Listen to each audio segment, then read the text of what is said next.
the qadr, the divine decree of Allah subhanahu wa ta'ala.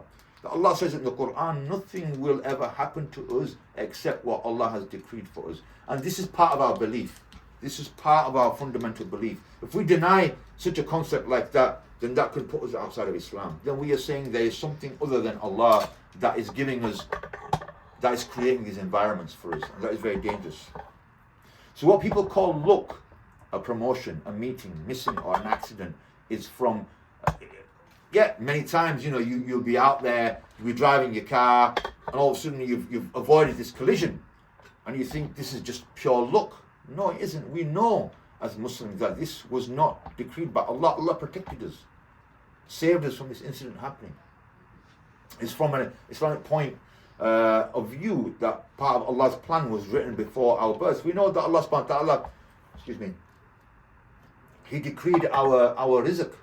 He decreed our ajal, our lifespan, how long we'll be here for, when we will die. It's all written. So point 2 here, effort and tawakkul. Okay? So tawakkul, i.e. trust in Allah. As Muslims, we don't believe in fatalism. We don't sit there and twiddle our thumbs and say, yes, Allah has decreed everything for me. Allah has defined my sustenance for me.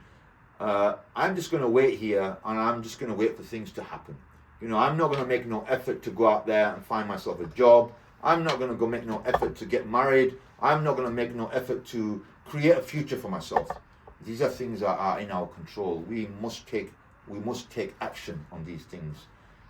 If we have to pray, we have to get up and make wudu.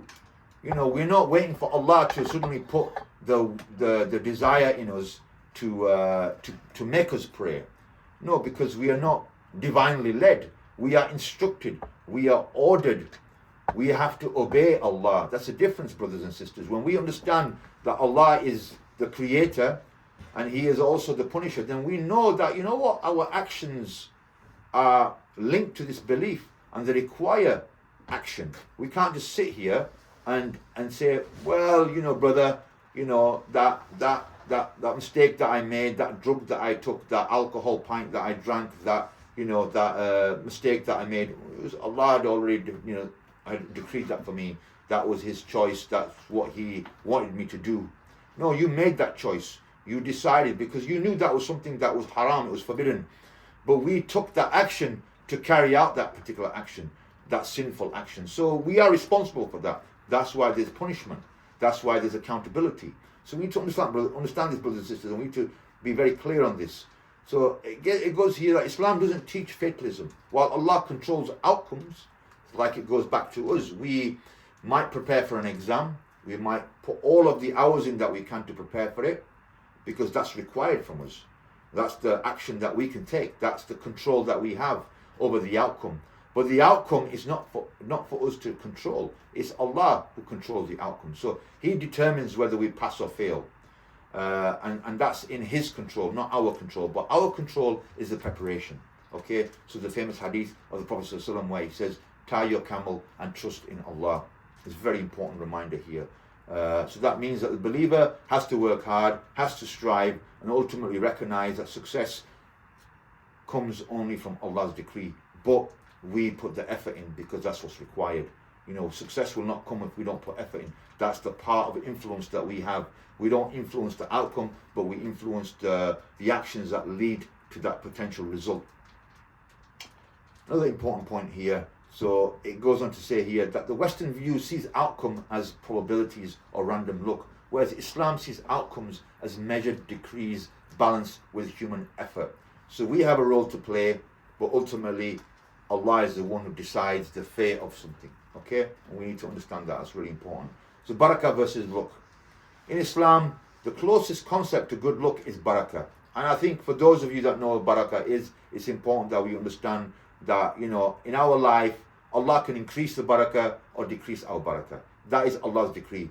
But we can make effort that, we can draw closer to Allah and maybe do certain actions that increase our barakah. So barakah can be a small effort, yield great results. Because sometimes you wake up in the morning and you might do something, and that little act that you do will bring you so much barakah.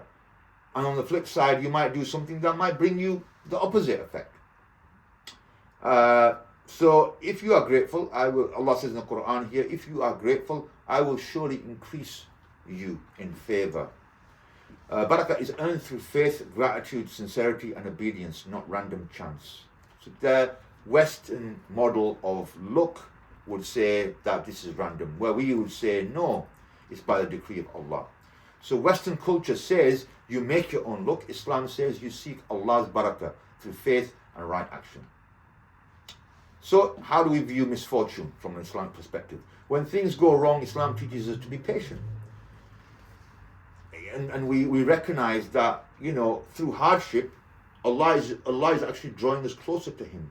And we learn through difficulties and hardship that we have to have patience. And this is part of our journey in life, because as human beings, we are very impatient. We want things immediately. We want immediate gratification. We want that dopamine to hit us all the time.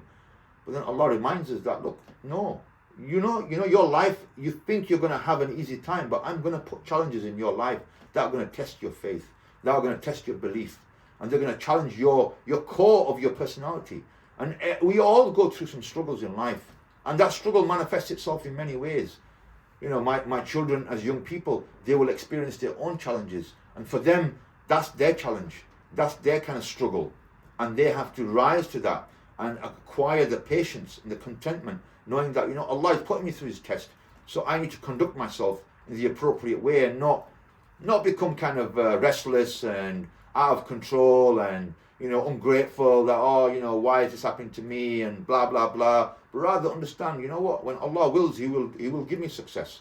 So Allah says in the Quran here very beautifully, perhaps you dislike something which is good for you, and Allah continues to say that sometimes there are things that you like, but Allah has made it not good for you, and there's things that you might hate, but Allah has made that something that you should love. And this is an important concept, that we love and hate for the sake of Allah, not for anything else. So when a secular person may see bad luck, a believer sees it as a divine test and carries his hidden wisdom behind it. So it's important that we understand that throughout our lifetimes, these tests from Allah are actually pathways, doorways to draw us closer to Allah. The disbeliever might think, oh, my life is so bad and I am ridden with bad luck, and don't come near me, I've got an omen on me, blah blah blah. No, the Muslim, if he's sincere, if he understands the challenges of life, then he recognizes that every hardship Allah gives you, He also gives you ease. So we must have that kind of mindset. So that is very important. And I think on that note, I think I will take a short little break, inshallah.